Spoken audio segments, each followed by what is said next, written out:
Jeremy Oliver here with Paul Scorpo at Scorpo Wines on Mornington Peninsula in Victoria, and we are about to taste the 2022 vintage, Paul, of your Estate Chardonnay, which is the middle of yours, which is the main body of your production goes into this wine. This is what you're mainly focused on with Chardonnay. Yep, the current vintage, yeah. Yeah, and you were telling me it's 2022, you're almost sold out.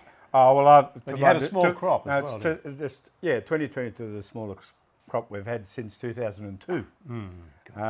But that's to my distributors. Yeah, So there's a little bit left. There's still plenty out there in the trade. There's still plenty in the trade.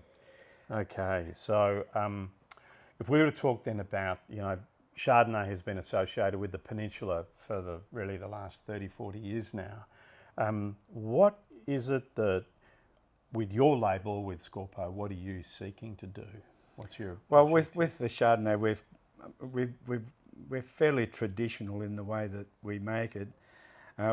We have two Chardonnay vineyards. The Eocene Chardonnay vineyard, which is on the family side, and in Stanley's Road we've got the East Block, which is 5.5 acres.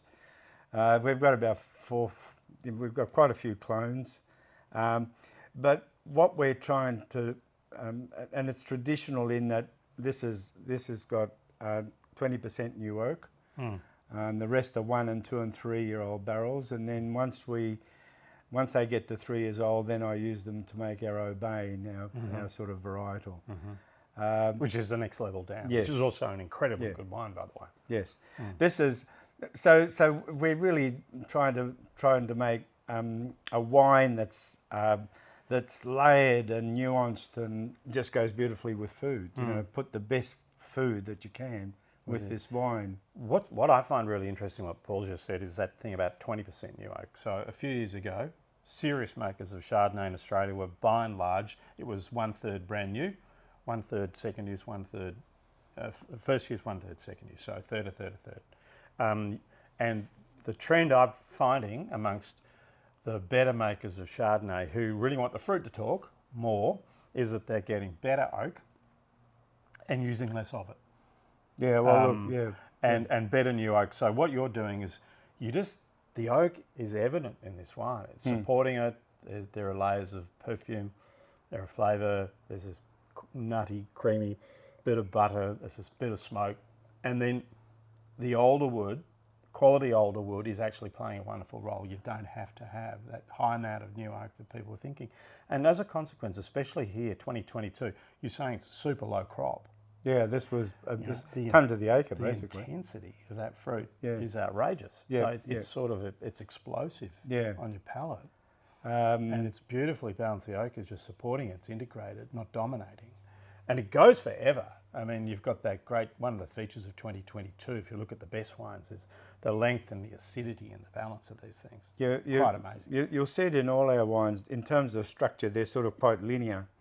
And that's got a beautiful citrus, even lemony sort of backbone. And then all sorts of things like the fruit and the nuttiness and the creaminess all sort of add to it.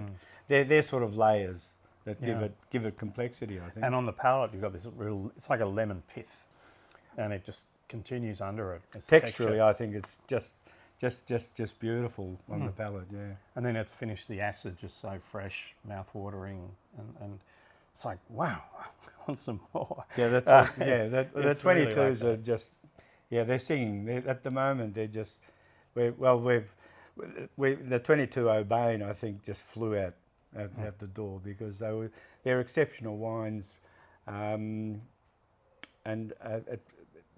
our wine, every year they're different anyway. But hopefully every wine we try and improve something in the way that we make them and in the way that we run the vineyards.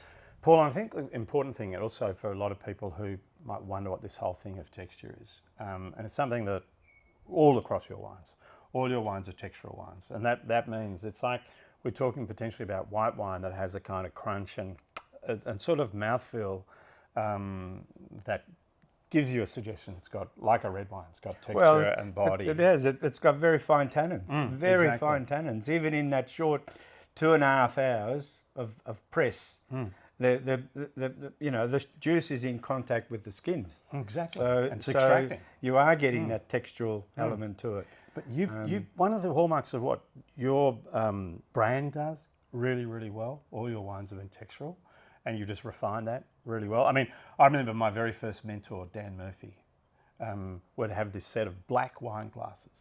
And I've got them. All right. The Riedel wine glasses. Yeah. But this was back in the early 80s. And he would pour a wine in these black wine glasses and say, right, Jeremy, you think you're pretty darn good. Tell me if it's red or white. Now, if you chose your wine really well, that's a very difficult question from time to time. But these wines, I'm just saying this is a really good feature about what you're doing. They have texture, so they go with food. They have better feel in your mouth.